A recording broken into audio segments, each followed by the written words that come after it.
Today, we're exploring 10 very weird things that only exist in North Korea. From mandatory uniforms to a unique calendar, get ready to explore the quirks that set this nation apart.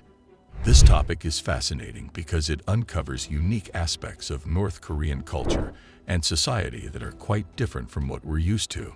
These quirks also help us understand how a country's government and culture can influence daily life in unexpected ways. But before we start unraveling these problems, don't forget to hit that like button and subscribe to our channel for more fascinating insights. Now let's embark on a journey into the intriguing and sometimes baffling world of North Korea. Number 1. In North Korea, did you know that everyone must always wear uniforms to indicate their societal role, whether it's being in the military or any other specific job? The clothes serve as a clear marker of each person's place in society.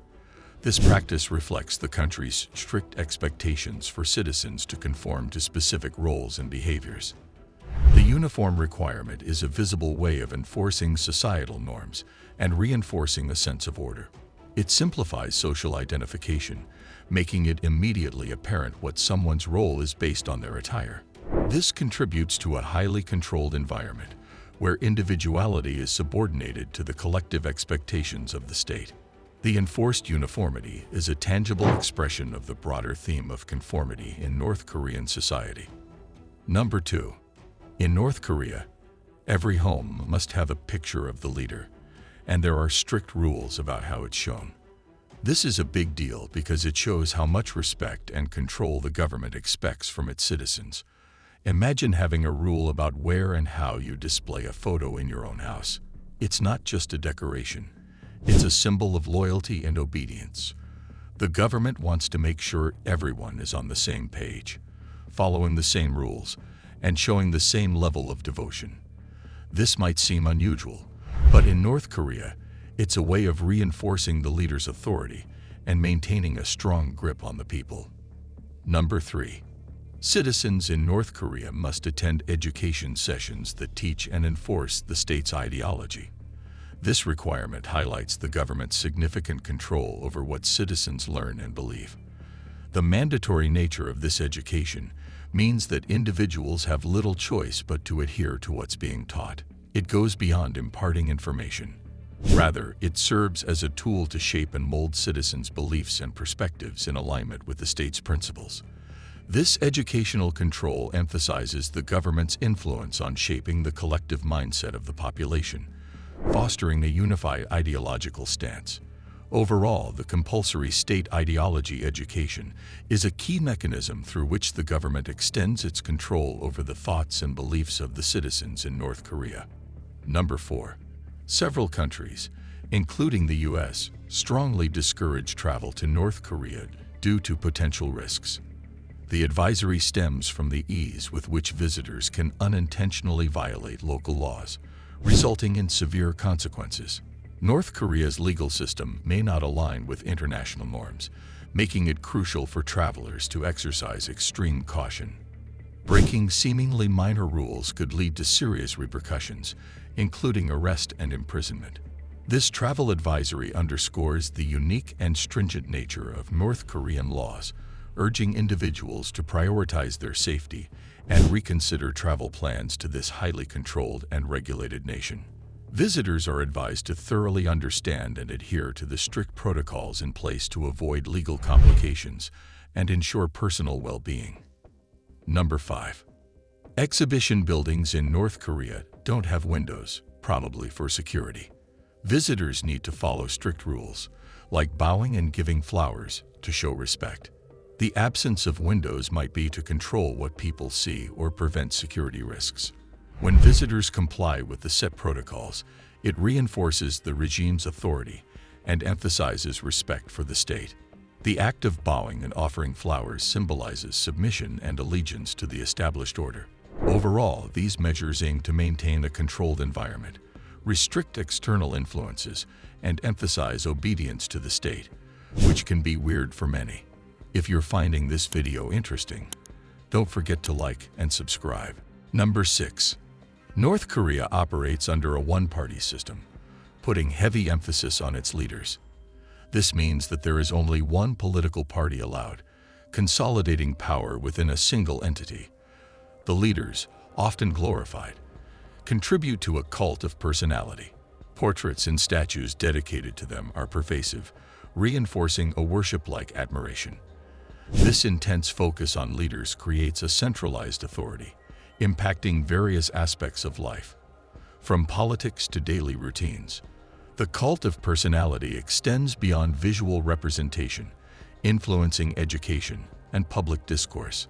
This tight integration of political ideology with personal veneration cultivates a collective loyalty to the state and its leaders, shaping the societal fabric in North Korea. The prominence of this one-party system and the associated cult of personality underline the unique political and cultural landscape of the country. Number 7. The tower in North Korea isn't just a building. It's a symbol shouting the country's goal for self-reliance and prosperity. Unlike conventional towers, it's not about height.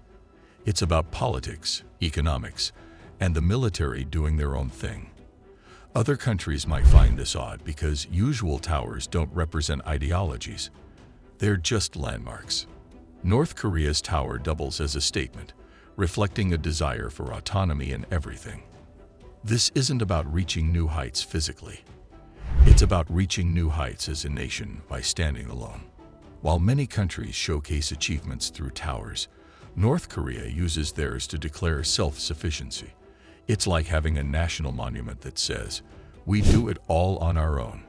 This unique symbolism sets North Korea apart, making outsiders scratch their heads at the blend of architecture and ideology.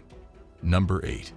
The Arirang Festival in North Korea is a grand spectacle of choreographed gymnastics and acrobatics, serves as a powerful propaganda tool for the regime's ideology.